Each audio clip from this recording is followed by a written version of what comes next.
예, 오늘 선교 준비는 엄청 힘이 들어가지고 예, 지난 주일 저녁부터 가서 준비를 했는데 오늘 아침에 정리가 대충 이렇게 됐습니다. 참 어려운 말씀이지만은 그래도 여러분이 이해하도록 또 잘 말씀을 전하려고 이렇게 준비를 했습니다. 자, 지난 시간에 우리들은 하나님 앞에 기도하는 자세에 대해서 하나님 앞에 이렇게 우리가 어떻게 해야 되느냐, 그 하나님 아버지 앞에 무릎을 꿇고 간절히 기도하는 그런 이 기도의 자세에 대해서 지난 시간에 말씀을 드렸습니다. 자, 오늘 기도의 내용은 첫 번째 제목인데요. 뭐 우리가 얼른 읽으면 크게 어려운 것은 없다 생각이 되면서도 참 그 개념을 잡기가 굉장히 힘이 들었습니다. 16절이 첫 번째 기도 제목이고, 그 다음에 이제 17절이 이제 두 번째 기도 제목, 이런 식으로 19절까지 기도 제목이 쭉 나가고 있습니다. 오늘은 기도의 제목이 속 사람을 위한 기도입니다. 그래서 그의 영광의 풍성함을 따라 그의 성령으로 말미암아 너의 속 사람을 능력으로 강건하게 하시오며. 우리가 선교사들을 위해서도 우리가 기도를 하시는데 아까 사회 집사님이 건강하게 잘 기도를 하셨는데, 여러분들이 나를 위해서나 또 선교사들이나 또 우리 자녀들 위해서나 속 사람을 강건하게 하옵시며 라는 기도를 해보셨나요? 하시는가요? 너의 속 사람을 능력으로 강건하게 하시오며. 아침에 우리 시온이 시준이가 학교 갈 때 하나님, 우리 시온이 시준이 오늘도 속 사람을 성령으로 말미암아 강건하게 해주십시오. 그런 기도를 하십니까? 싸우지 않고 건강하게 사고 나지 않고. 그런데 참 이 속 사람을 가지고 기도하는 일이 별로 없지 않나? 저도 마찬가지고, 대개 선교사들을 위해서 기도하면 그들의 사업, 또 그들이 하려고 하는 프로그램, 또 건강 이런 거 하는데, 속 사람을 위해서는 정말 간절하게 하나님 앞에 무릎을 꿇고 간절하게 기도하는 그런 기도는 잘 어려웠다, 이렇게 해보지 않았다, 이런 생각이 듭니다. 허집사님은 우리 시령이 위해서 속 사람을 위해서 무릎을 꿇고 간절하게 기도하셨습니다.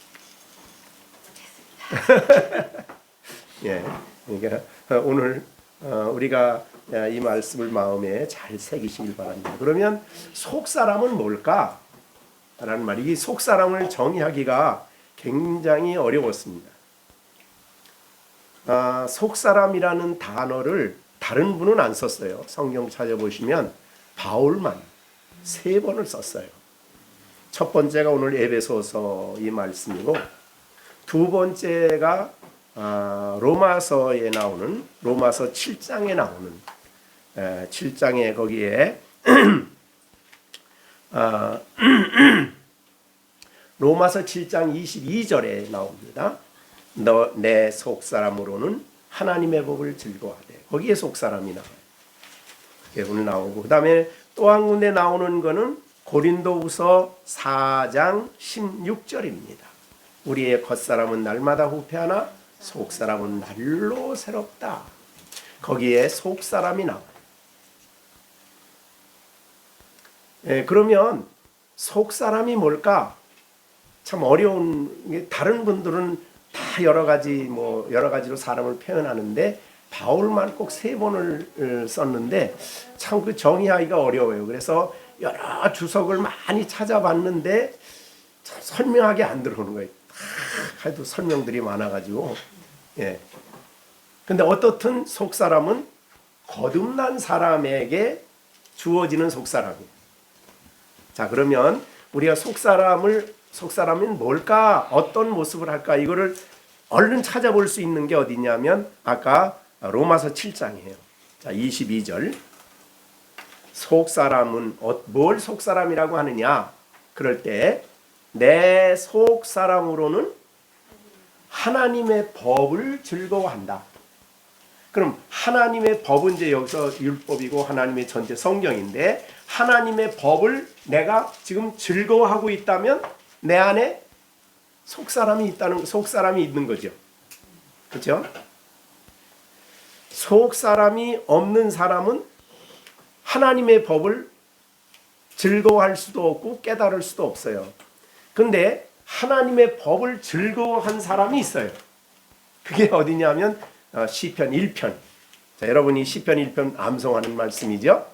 복 있는 사람은 악인의 꾀를 따르지 않고 죄인의 길에 서지 않고 오만한 자의 자리에 앉지 아니하고 오직 여호와의 율법을 즐거워하며 하여 그 율법을 주야로 묵상하는 자로다. 그게 거기에 바로 하나님의 율법을 즐거워한다 그랬어요. 이게 누가 즐거워하는 거예요? 속사람이 하는 일입니다. 그럼 속사람이 있다는 것은 여기 복 있는 사람이죠. 시편 1편에 복 있는 사람은 우리가 이제 이게 로마서 4장에서 배웠던 것처럼 다윗에게 있어서 복 있는 사람은 아브라함의 복하고 같아요. 근데 복 있는 사람은 아브라함의 복은 뭐죠? 창세기 12장에 보면 내가 너에게 복 준다. 그런데 천하 만민이 너 때문에 복 받는다는 것을 갈라디아서나 로마서인 뭐라고 표현했냐면 하나님이 아브라함에게 복음을 전했다 그랬어요. 그러니까 아브라함의 복은 복음이에요. 결국은 복 있는 사람은 누구냐? 복음을 믿는 사람이죠. 그러니까 아브라함도 옛날 사람이지만 아브라함이 의롭다움을 얻은 것은 자기 공로로 된 게 아니죠. 누구를 믿음으로? 구약의 성도지만 장차 보내주실 예수님을 믿음으로 의롭다움을 얻어서, 그러니까 복음으로 의롭다움을 얻은 사람이 아브라함이에요. 그게 믿음의 조상이에요. 그래서 이 시편 기자도 똑같습니다. 여기 복 있는 사람은 우리가 잘못 생각하면 뒤에 나오는 악인의 꾀에 따르지 않고 죄인의 길에 서지 않고 오만한 자의 자리에 앉고 오직 여호와의 율법을 즐거워 이렇게 하는 사람이 복 받는다 이렇게 생각하면 안 됩니다. 앞에 나온 것은 복음을 믿어서 구원받은 속사람이 있는 복 있는 사람입니다. 복 있는 사람이기 때문에 악인의 꾀를 쫓지 않고 이렇게 해서 하나님의 율법을 즐거워한다 그런 뜻이에요. 자, 그러면 그렇게 생각하면 하나님의 법을 즐거워하는 사람은 그 안에 뭐가 있는 거예요? 그러니까 속사람이 있는 거예요. 속사람. 복음을 믿었기 때문에 하나님이 그에게 속사람을 주셨어요. 그러면 이 땅에 아담 안에 태어나는 모든 엄마 아빠를 통해 태어나는 모든 사람들은 나면서부터 아담의 후손이에요. 대표자 아담의 후손. 그 사람 안에는 속사람이 있어요? 없어요? 없습니다. 그래서 그 속사람이 없는 그 사람은 어떤 율법에 대해서 어떤 반응을 일으킵니까? 우리가 고린도전서 1장 27절에 보면 그런 말이 있어요. 그러나 하나님께서 세상에 세상에 그거가 약한 것 1장 고린도전서 1장이 아닙니다. 고린도전서 2장 14절입니다. 14절. 거기 뭐라 했어요? 육에 속한 사람. 이 사람이 거듭나지 않은 사람이에요. 즉 안 믿는 사람이요. 육에 속한 사람은 하나님의 성령이 하시는 일을 받지 않아요. 이는 그것이 그들에게는 어떻게 보여요? 어리석게 보여요. 14절. 또 그는 그것들을 알 수도 없어요.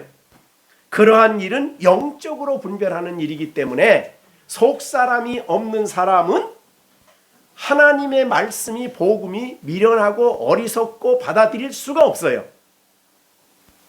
그러나 하나님이 그 안에 속사람을 주셔서 거듭난 영적인 사람은 하나님의 말씀을 올바로 분별할 뿐만 아니라 깨닫고 즐거워한다 그 말이죠. 그것이 이제 속사람이에요. 그러니까 알고 보면은 사실은 거듭난 사람 안에 있는 속사람입니다.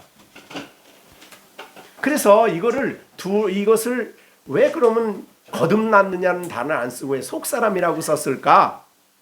대개 성경에서 한 사람의 인격 그러면 그 사람의 마음을 표현하는 겁니다. 마음.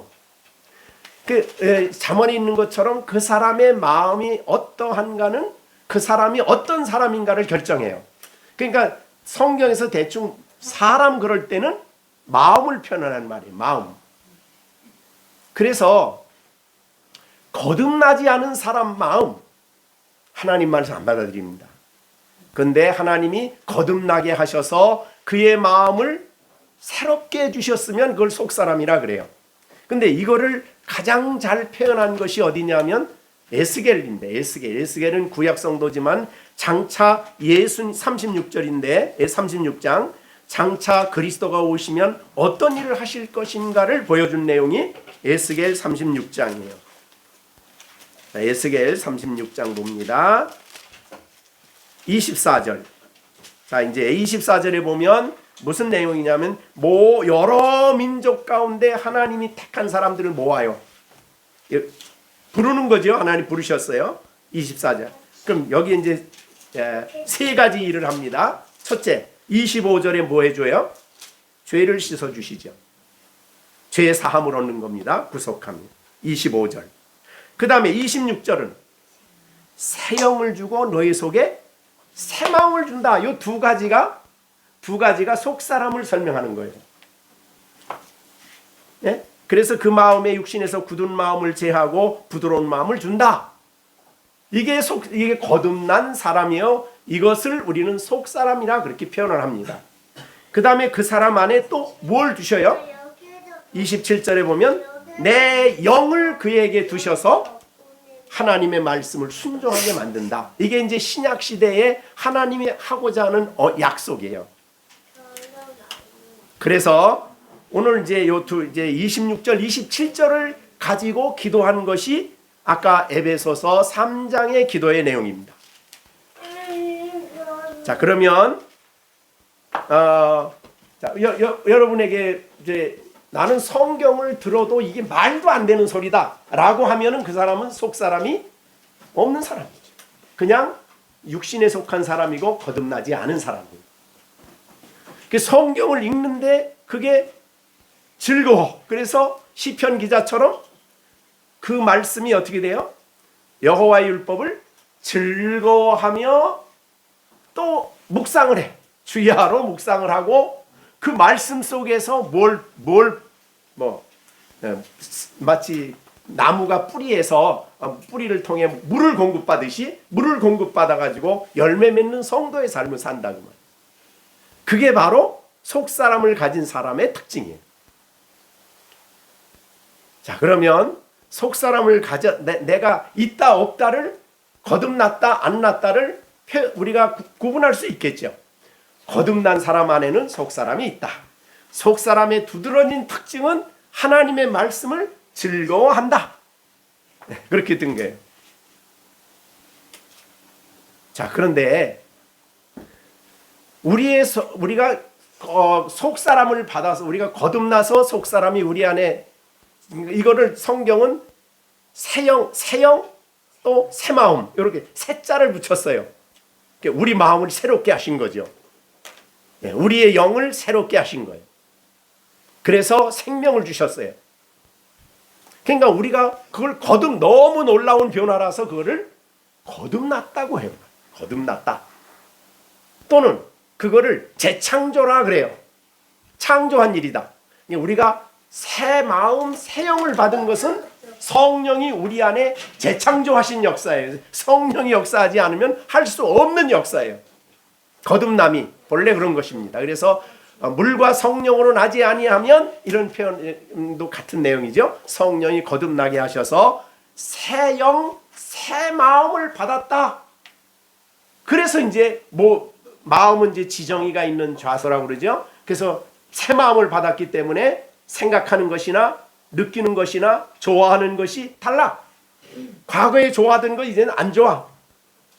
과거에 그 성경을 보면은 그걸 깨달아지고 생각하게 되고 묵상하게 되고 그렇게 되고, 그렇게 이제 새 마음, 새 영을 합해서 속사람이라 이렇게 표현을 했다는 거죠. 자, 그러면 이거는 이제 거듭나서 속사람을 받은 사람은 어떻게 표현하냐면은, 거듭났으니까 사실은 너무너무 중요하죠. 우리 거듭남을 지금 오래 많이 얘기했죠. 그런데 그거는 시작에 불과해요.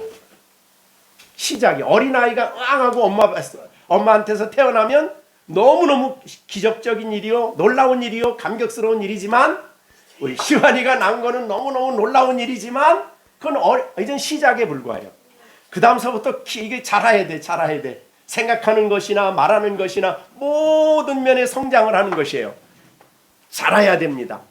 우리도 영적으로 성장을 하는 일이 필요해요. 그럼 우리 속사람이 자라야 된다 이 말이죠. 그리스도의 장성한 분량이 이도록 자라간다. 이제 에베소서 4장에 보면 이제 이 성장에 대한 이야기를 그래서 말씀을 하시는 거예요. 13절, 4장 13절에 보면 우리가 다 하나님의 아들을 믿는 것과 아는 일에 하나가 되어 온전한 사람을 이루어 그리스도의 장성한 분량에 이르도록 자라간다. 그러니까 우리 시온이가 몸만 자라는 게 아니라 속사람이 예수님의 장성한 분량에 이르도록 자라가야 된다는 거예요. 하나님은 그걸 계획하신 거예요. 그래서 우리의 속사람을 하나님께서 그렇게 키워가시는 거죠. 우리의 목표는 예수님이니까 완전하진 않지만 그 목표를 향해서 늘 우리를 하나님이 키워가신다. 그 일을 하는 게 우리 그 일의 중요한 역할을 하는 것이 속사람 굉장히 중요하죠. 그러니까 속사람을 위해서 기도하셔야 돼요. 속사람을 사용하여 역사하시는 분이 바로 성령이셔요. 그래서 오늘 본문에 이렇게 얘기되어 있습니다. 기도하는 제목이 그의 영광, 그 이제 하나님이시죠. 하나님 아버지의 영광이 풍성함을 따라 그의 성령으로 말미암아 우리의 속사람을 능력으로 강건하게 하시는 일이에요. 그러니까 어느 단어 하나 뺄 수가 없어요. 하나님은 너무너무 영광이 풍성해요. 영광 그러면 아까 우리가 우리 우선 바로 2장 4절에서 두 가지가 나왔죠. 영광에 대해서. 그러니까 영광은 속성의 영광이에요. 하나님의 속성. 거기에 뭐죠? 긍휼이 2장 4절. 긍휼이 에베소서 2장 4절이죠.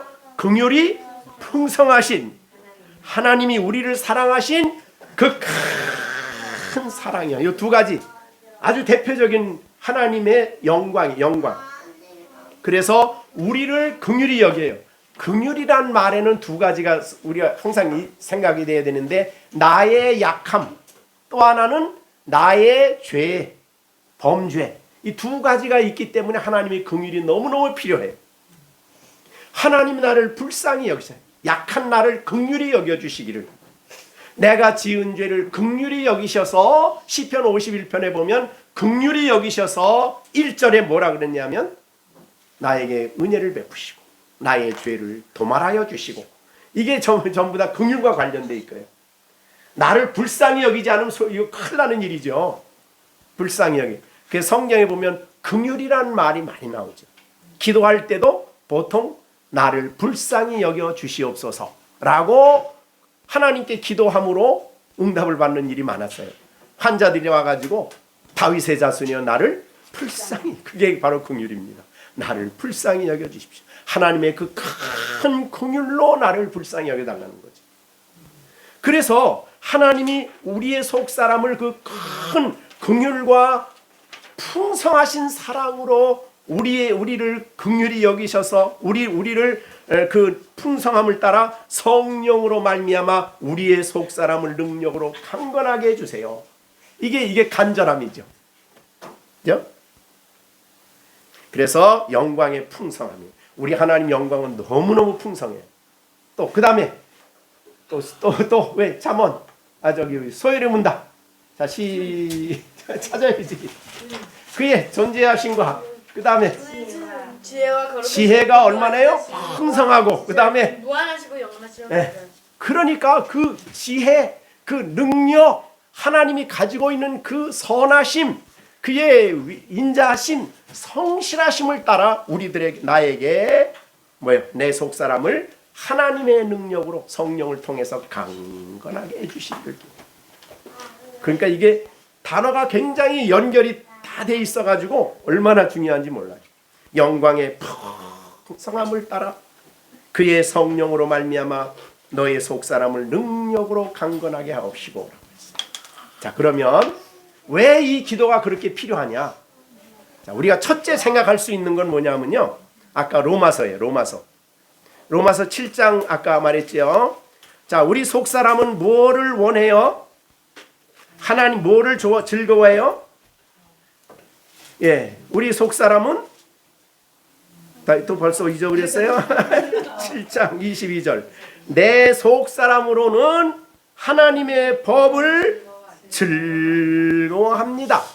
그런데 즐거워하는데 멈추지 않고 즐거워하는 것을 행하려고 하죠.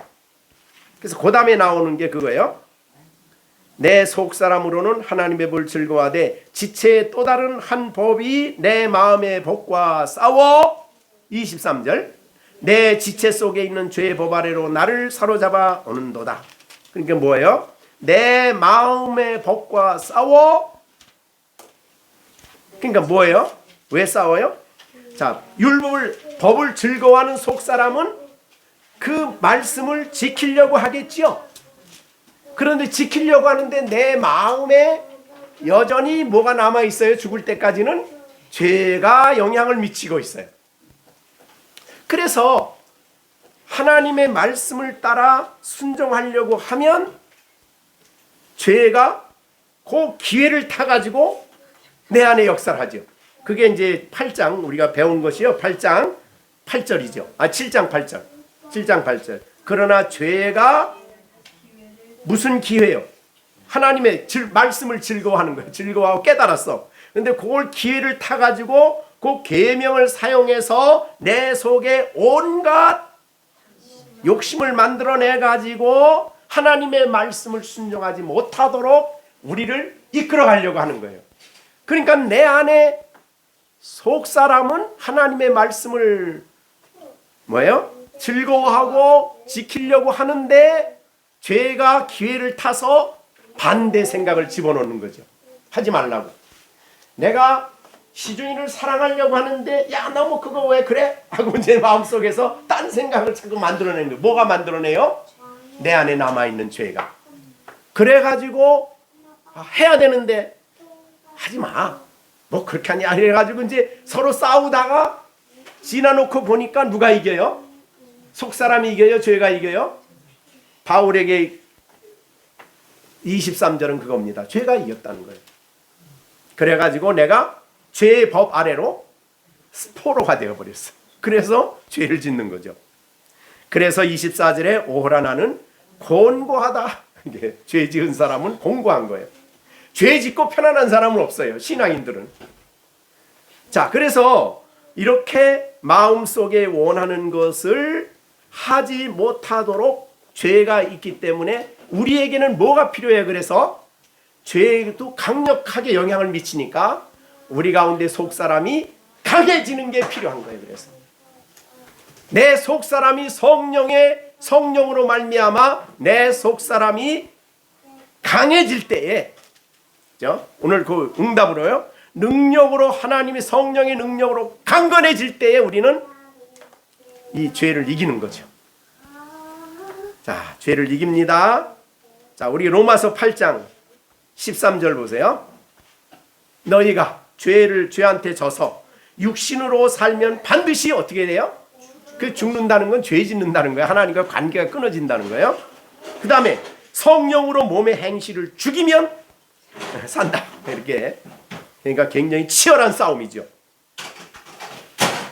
하나님의 영으로 인도함을 받는 사람은 승리해야 된다. 그럼 승리하려면 뭐가 강해야 돼요? 우리의 속사람이 능력으로 강건해야 된다 이 말이죠. 자, 우리 안에 면역력이 약하면 어떻게 될까요? 몸에 아무리 면역력이 없으면 온 몸이 다 막 그냥 그 약한 것 그 병들이 막 병마들이 힘을 얻어가지고 아파지는 거죠. 우리 제가 아는 이성애 목사님이 면역력이 완전 바닥이래. 그래가지고 온 몸이 막 간지럼증이 온 몸이 막 나와가지고 그러니까 면역력이 얼마나 중요한지 몰라요. 그래야 이기는 거야. 몸에 약한 죄가 그 균이 들어왔을 때 그 승리함 그걸 이길 수 있는 거예요. 자, 우리 안에 죄가 활동을 하더라도 속 사람이 강하면 어떻게 해요? 죄 행동을 하지 못하도록 이기는 거예요. 그래서 죄를 로마서 8장 몸의 행실까지 가지 못하도록 죽이는 거예요. 죄를. 그래서 몸의 행실을 죽인다. 그러니까 어느 때 유혹이 와도 생각이 왔어도 내 속사람이 강하면 어떻게 돼요? 몸의 행실까지 안 가. 행실까지. 행하는 것까지 안 가. 마음에 미혹이 들어왔다가도 시험이 들어왔다가도 행하지 못하도록 죽이는 일을 속사람이 하는 거예요. 그러니까 신앙인들은 행동을 하기 전에 갈등이 와요. 그래서 이거 안 되는구나. 이렇게 해서 안 되는데 해라. 네가 그게 더 좋은 거야. 아니야. 이렇게 하면 하나님이 원치 않아. 뭐 이래가지고 갈등이 오는 거예요. 싸움이 오는 거예요. 그러다 보면 우리가 속사람이 강하면 행실을 가지 못하도록 이기는 거죠. 죽이는 겁니다. 행동. 그래서 죄 죽이기라 그래. 이거를 죄 죽이기. 행동으로까지 미치지 못하도록 죽이는 일을 해야 된다는 거죠. 자, 그러기 위해서 즉 우리가 원하는 하나님의 말씀을 순종하는 일을 하기 위해서 속사람이 강해져요. 자, 갈라디아서도 똑같습니다. 갈라디아서 5장 16절 한번 보시죠. 5장 16절. 내가 이르노니 너희는 성령을 따라 성령의 인도를 따라 행하라. 그러면 육체의 욕심을 이루지 아니하리라. 육체의 소욕은 성령을 거스리고 성령의 소욕은 육체를 거스리나니 이 둘이 서로 대적하므로 너희가 원하는 것을 하지 못하게 해요. 속사람이 원하는 하나님의 말씀이 원하는 것을 속사람은 원하지요. 좋아하지요. 그런데도 행동하지 못하도록 만든다. 뭐가? 육체가. 육체의 소욕이. 그래서 우리가 성령으로 강해지면 성령이 우리를 강하게 사로잡으면 우리 속사람이 강해지면 육체의 소욕을 이긴다 이 말이죠. 그러니까 굉장히 영적 생활을 철저하게 하는 사람의 입장에서 볼 때는 속사람을 위한 기도가 이렇게 중요한 내용이다 이 말이죠. 자, 그 다음에 두 번째는요. 왜 이 속사람을 위한 기도가 중요하냐 하면요. 속사람을 위한 기도는 속사람이 우리가 능력으로 강해질 때에 우리는 아까는 죄와 싸움에서 이기지만 또 하나 우리를 끊임없이 공격하는 게 있냐면 뭐냐면은 악한 영입니다. 세상 영. 자, 우리가 2장에서 배웠죠? 2장에서 2절. 에베소서 2장 우리가 죄로 죽었을 때는 뭐가 우리를 지배해요? 세상의 풍조를 따르고 공중의 권세 잡은 자를 따랐으니 곧 지금 불순종의 아들 가운데 역사하는 영이라. 이 영이 우리를 기회를 타서 우리를 넘어뜨리고 이 영이 우리를 대적한다 이 말. 그래서 에베소서 4장 27절에서도 분을 내어도 26절에 분을 내어도 죄를 짓지 말고 해가 지도록 분을 품지 말아라. 왜 그래요? 마귀에게 틈을 주게 된다는 거죠. 마귀가 들어와서 틈을 타가지고 가장 악한 생각을 집어넣는 거예요. 가룟 유다가 예수님을 처음서부터 예수님을 죽여야 되겠다 그런 생각이 있었습니까? 아니죠. 뭐가 틈을 탔어요? 예, 도둑질하는 바람에 도둑질하는 마음속에 사탄이 틈을 타가지고 야, 너 예수 팔으면 돈 벌어. 예수 팔아. 그래서 돈을 버는 거예요. 그래서 틈을 준 거죠, 마귀에게. 그러니까 마귀는 그 기회를 또 우리에게 어떠한 일이든지 기회를 타서 우리로 하여금 악한 생각을 갖도록 악한 생각을 집어넣어 주는 거예요. 이제 심각하죠. 성령의 인도를 따라 살아낼 사람이 악한 영의 지배 속에 그 영향 속에 살아가면 안 된다 이 말이죠. 마귀에게 틈을 준 거예요. 그래서 이제 6장에 가면은 에베소서 6장에 이제 계속 자 우리가 11절에 이런 말이 있죠. 마귀의 관계를 능히 대적하기 위하여 하나님의 전신갑주를 입어라. 12절 6장 에베소 6장 12절 우리의 씨름은 혈과 육을 대하는 것이 아니요 통치자들과 권세들과 이 어둠의 세상 주관자들과 하늘에 있는 악한 영들에게 대함이라. 신앙인들은 이 싸움이 있는 것을 아셔야 돼요. 나 예수 믿으니까 마귀는 상관이 없어 그러면 안 됩니다. 우리는 기회 할 수 있는 대로 할 수만 있으면 택하신 자라도 할 수만 있으면 택하신 자라도 미혹하는 게 사탄의 권세예요. 그죠? 그러니까 우리는 철저하게 속사람이 강건하면 이거를 대적한다는 거죠. 자, 우리 신앙생활하는 사람은 마귀하고는 나하고 아무 상관없다고 생각하면 안 됩니다. 그래서 뭐라고 합니까? 베드로전서 5장 8절에 근신하라 깨어라 너의 대적 마귀가 우는 사자같이 두루다니며 삼킬 자를 찾나니 너희는 믿음을 굳건하게 하여 그를 대적하라. 그러니까 우리가 이 영적 전쟁이 내가 죄성이 있을 뿐만 아니라 세상 영도 우리에게 영향을 미치는데 대개 세상 영이 우리에게 영향을 줄 때에 어느 때 주냐 하면 우리가 눈으로 보고 듣는 것을 통해서 유혹을 합니다. 세상 것을 가지고. 그러니까 마귀가 믿는 사람들을 넘어뜨리는 가장 강력한 도구가 뭐냐면 세상. 세상 우리가 눈으로 보는 거. 그러니까 유혹이 봄을 통해서 유혹이 옵니다. 귀를 통해서 들음으로 유혹이 옵니다. 그러니까 그런 유혹을 받아들여서 우리가 별 생각 없이 그냥 분별력 없이 그냥 행동하게 되는 그런 결과를 가져오면 안 된다는 거죠. 그거를 분별할 수 있는 힘이 속사람이 강해야 된다. 그 강하게 하시는 분이 성령이시다 그 말이죠. 그래서 하나님 아버지께 간절히 기도할 때에 영광이 그 영광스러운 하나님께서 풍성하신 하나님께서 성령으로 말미암아 우리의 속사람을 능력으로 강건하게 하신다. 자, 그래서 우리가 이런 이유 때문에 우리가 속사람이 강건해야 되는 기도는 정말 해야 되는 기도. 자, 그 다음에 세 번째 있습니다. 세 번째 왜 우리가 기도를 해야 되느냐? 아까 우리가 고린도 전서 한 군데 찾았지요?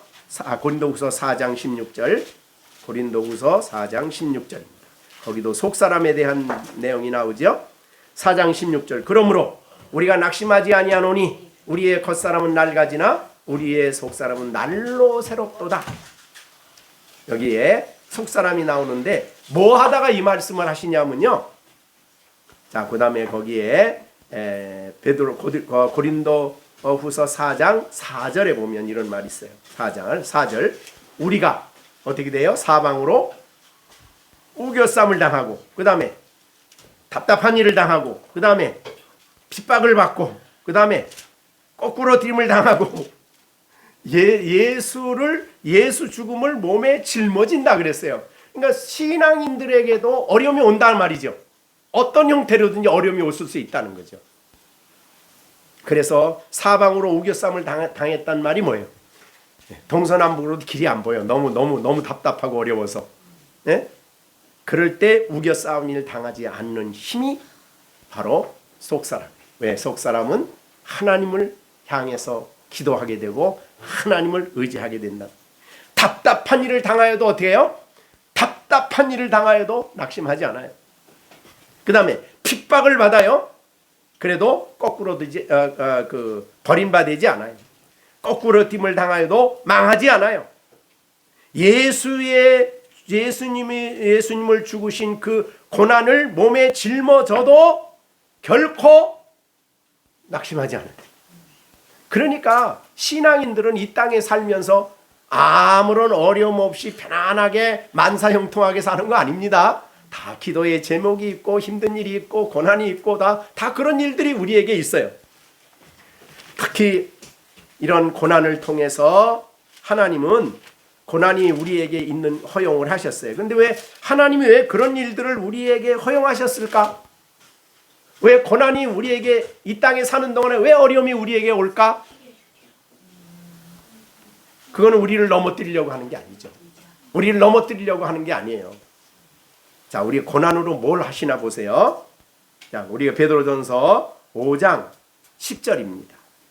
베드로전서 5장 10절. 모든 은혜의 하나님 곧 그리스도 안에 너희를 부르사 자기의 영원한 영광에 들어가게 하기까지 들어가게 하시니가 잠깐 고난당하는 너희를 친히 온전하게 하시며 굳건하게 하시며 강하게 하시며 터를 견고하게 하신다. 그러니까 고난이 성도들에게 유익이 된다는 거예요. 아까 우리가 고린도후서 날로 새롭다 그랬죠? 날로 새롭다. 뭐가 새롭다는 거예요? 이 사방으로 우겨쌈을 당하고 답답한 일을 당하고 핍박을 받는 그런 일들이 우리를 새롭게 만드는 날로 우리를 새롭게 만든다는 거예요. 왜? 그걸 사용하셔서 은혜의 하나님께서 우리를 어떻게 해요?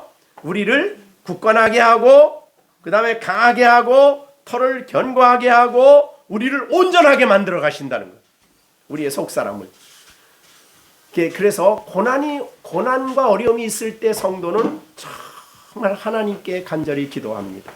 무릎을 꿇죠.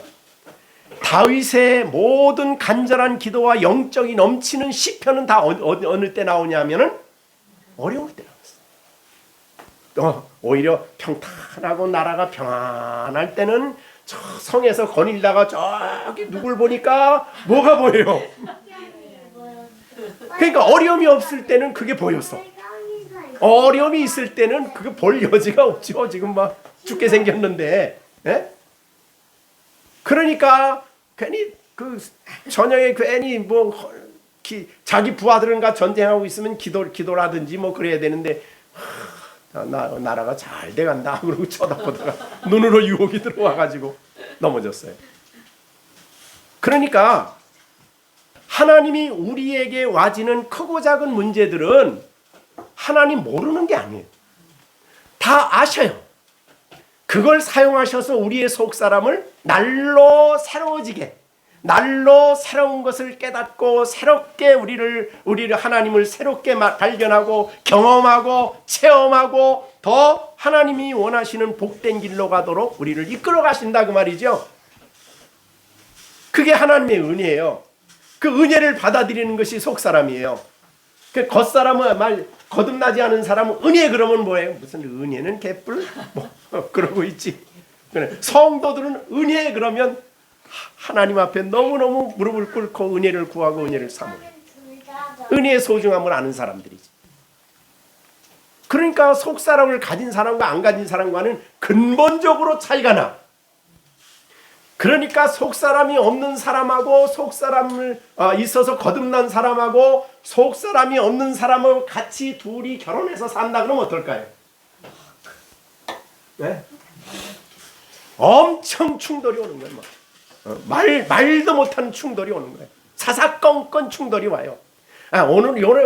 요새는 무슨 성격 차이만 있어도 이혼한다 그러는데 성격 차이 정도가 아니라 근본적인 내면적인 차이가 있는데 어떻게 사냐고. 안 사는. 옛날에는 그래도 살아야지 그러고 살았지만 지금은 안 돼.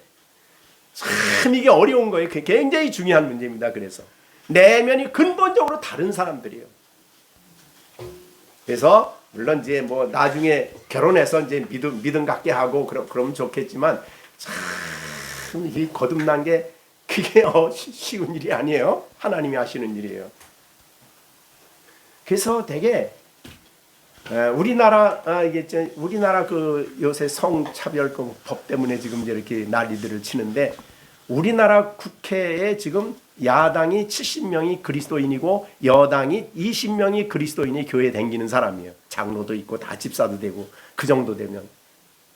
근데 그런 거 해결을 못 하고 있어. 그러니까 나 그거는 확실히는 모르지만 내가 이제 옛날에 충현교에 있어봐서 알았어요. 충현교에 거기 교인들 많았을 때 거기 이제 와서 뭐 장로된 분도 계시고 뭐 그런 거 있잖아요. 장로 됐잖아요. 네. 근데 김창인 목사님은요 장로를 장로라고 안 했어요. 교인들이 투표해서 했긴 했는데 그분 장로님 그분 집에 신방을 안 갔어요. 그건 교회 이용하는 사람이다 이렇게 생각. 그러니까 교회 정치인들이 교회를 이용하는 거지 표 때문에 이용하는 거지 뭐 다 그렇다는 얘기는 아니에요. 신실한 사람도 있긴 있어. 그렇지만 이런 중요한 문제 국회가 그 90명이 딱 일어서 보세요. 어떻게 그 법이 그게 만들어질까? 어림도 없는 얘기죠. 그 사람들은 표니까 표. 그러니까 근본적인 내면의 변화는 사실은 하나님이 택해야 되는 거고 하나님의 성령으로 거듭나게 해야만 되는 것이에요. 그 사람의 특징은 성경을 사랑합니다. 성경 하나님 말씀을 즐거워합니다. 기뻐하지요. 자, 이 사람이 하나님의 말씀을 즐거워하는 이 속사람은 그 말씀을 묵상하고 시편 1편에 있는 것처럼 그 말씀을 순종하기를 원해요. 근데 원하는데 아까 말한 대로 첫 번째 문제가 뭐예요? 내 안에 죄가 있어가지고 원하는 것을 행하지 못하도록 내 안에 각양 탐심을 만들어내기 때문에 이 기도가 필요한 걸 알아요. 속사람이 있는 사람은요, 속사람을 가지고 고민해 본 사람은 이 갈등을 알아. 그래서 바울이 로마서 7장에 오호라 나는 곤고한 사람이로다 이 사망의 몸에서 누가 나를 건져내랴. 그러고 이제 8장에 넘어가면 3절에 가서 하나님의 성령으로 말미암아 율법의 요구가 내게 이루어진다. 그리고 이제 성령 문제를 들어가는 거예요. 그러니까 신앙인들에게 있어서 첫 번째 속사람이 있는 사람은 갈등이 있는데 그것을 성령이 내게 오셔서 속사람을 강건케 하심으로 갈등이 아니라 원하는 것을 이루도록 내 속사람을 케어시키고 죄를 죽이고 하나님이 원하는 일을 살아가는 일을 하는 것이 우리의 속사람이 성령의 능력으로 강할 때 가능한 것입니다. 두 번째는 이 악한 영의 역사가 있는 것을 아는 사람, 세상 영에 강력한 영향을 미쳐요. 하나님 없는 사람 말할 것도 없습니다. 믿는 사람의 영역 속에서도 이 악한 영은 기회만 있으면 택하신 자라도 택하지. 역사를 했어. 우는 사자와 같이 삼킬 자를 찾. 우는 사자가 거기 왜 우는 사자예요? 먹을 것이 없어서 우는 사자. 사자는요 배만 부르면 가만히 앉아서 잠잡니다. 그러나 배가 고프면 그 다음서부터는 막 그냥 불을 켜고 쫓아다니는 거예요. 원수 마귀는 믿는 성도들을 잡아먹기 위해서 배가 굶주린 사자와 같이 다닌다는 거예요. 기회만 있으면 가룟 유다가 그래서 도둑질하는 거 회개하지 않고 기회만 있으면 딱 들어가서 악한 생각을 더 많이 집어넣고 더러운 생각을 막 집어넣고 그렇게 되니까 우리가 내 속사람은 나도 이런 말 들을 때 내 교훈을 위해서 주신 거 아닙니까? 이 말씀이 나를 교훈하기 위해서요. 이거 딴 사람이 아니에요. 애들만이 아니라 내 안에 속사람을 위해서 내가 기도해야 됩니다. 그 다음에 마지막 고난과 박해와 시련과 어려움이 있을 때 이거를 믿음이 속사람이 온전하지 않은 사람은 그런 어려움이 오면 야 믿어도 별거 없네. 믿어봐야 뭐 더 좋은 게 없네. 뭐 그러고 이제 등지는 거예요. 속사람이 강력할 때에 우리는 우리 안에 있는 이 모든 어려움들을 하나님이 오히려 나를 사용하셔서 나를 온전하게 하시고 내 속사람을 더 강하게 하시고 더 성장하게 하시고 내가 원하는 사람으로 만들어 가신다. 그러니까 속사람이 너무너무 중요한 거죠. 그래서 거듭나서 속사람 새영 새 마음을 주신 것을 다 됐다고 생각하면 안 되는 겁니다. 그때부터 시작이에요. 우리는 어린아이와 같습니다. 그래서 어린아이의 특징이 아까 에베소서 다시 한번 보겠습니다. 어린아이의 특징이 뭔가를 설명해 준 것이 에베소서 4장입니다. 에베소서 4장 우리가 이제 앞으로 하겠지만은 14절입니다. 14절.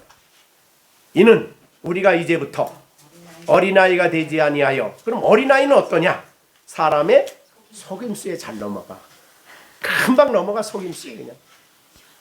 금방 속상하다 뭐 하다가도 뭐 누가 하나 달콤한 사탕 하나 주면 싹 넘어가. 그럼 안 되는 거야. 자, 이 속임수에 넘어가면 안 되는 거야. 어린아이는 영적으로 믿음을 가졌다고 하면서 영적으로 어리면 원수 마귀의 속임수에 너무너무 잘 넘어간다. 그러니까 이 사실은 이 기독교 방송이나 이런 텔레비 방송을 다 이렇게 보면 난 요새는 저는 잘 안 보는데 정말 속임수가 너무 많아 그 안에 설교에. 그런 거 쉽게 넘어간다. 그 다음에 간사한 유혹이 간사해. 그 다음에 빠져 온갖 교훈의 풍조에 밀려 왔다 갔다 한다. 이게 어린아이의 특징이에요. 그래서 이렇게 하지 않게 하고 15절 오직 사랑 안에서 참된 것을 하여 범사에 그리스도에까지 자라라. 그는 머리니 곧 그리스도라. 예수님에까지 자라가는 것이 그리스도인이야. 우리 성장이 그래서 필요한 거예요. 우리를 성장시키는 것은 성령의 능력으로 우리가 강건해질 때 가능합니다. 성장은 이제 우리가 4장에 가면 잘 다시 공부할 것이니까 그때 더 자세히 하기로 하고, 오늘은 속사람의 기도의 중요성, 속사람을 위한 기도의 중요성에 대해서 드디어 오늘 말씀을 듣고 야 이제 시령이도 내 속사람을 위해서 기도해야 되겠네. 그래야 되겠죠? 나는 새생교회 교인이라서 속사람은 기도 안 해도 돼. 그러면 안 된다 이 말이야. 열린샘교회 교인이니까 나는 속사람을 위해 기도 안 해도 돼. 그러면 안 된다 이 말이죠. 우리는 다 속사람을 위해서 하나님 앞에 누구나를 막론하고 다른 사람을, 지금 에베소 교인을 위한 기도예요. 바울이 에베소 교회를 생각하면서 이 기도를 한 거예요. 그러니까 우리가 서로 교회를 생각할 위해서 기도할 때도 이런 기도를 함으로써 정말 우리 신앙인들이 올바로 하나님이 기뻐하는 신앙인의 길을 걸어가야 되겠습니다. 기도하겠습니다. 자, 우리 오늘 주신 말씀 생각하면서 같이 합심해서 하나님, 내가 속사람의 중요성, 기도의 중요성을 잘 모르고 기도를 등한히 했으니 하나님 용서해 주시고 이제 성령으로 말미암아 내 속사람을 기도 위해서 간절히 기도하고 정말 성령의 놀라우신 하나님의 그 풍성하심을 따라 그의 성령으로 말미암아 나의 속사람을 능력으로 강건하게 하시고 우리 가정의 아이들, 우리 가정에 자라는 아이들의 속사람을 능력으로 강건하게 하셔서 기도를 하면서 하겠습니다 라고 하나님께 말씀을 드리고 함께 기도하는 우리가 돼야 되고, 우리가 선교지를 위해서도 선교사들이 그렇습니다. 그 어려운 지역에서 속사람이 강건해야 유혹을 받지 않고 바르게 목회를, 바르게 선교를 할 수 있습니다. 정말 성령께서 그들을 충만하게 하시고 성령의 능력을 부어주셔서 성령의 능력으로 저들이 강력한 하나님의 사람들로 세워져 갈 수 있고 사역할 수 있도록 우리가 속사람을 위해서 하나님 앞에 기도하는 시간을 갖겠습니다. 다 같이 기도하겠습니다. 축도하겠습니다. 하나님의 영광의 풍성함을 따라 하나님의 성령으로 말미암아 너의 속사람을 능력으로 강건하게 하시옵소서. 이제는 우리 주 예수 그리스도의 은혜와 하나님 아버지의 넓고 크신 사랑과 성령의 교통하심이 오늘도 주의 말씀을 듣고 우리의 속사람을 위해 늘 기도할 것을 다짐하는 우리 모든 열린샘교회 식구들 가운데 이제로부터 영원토록 함께 계실지어다. 아멘.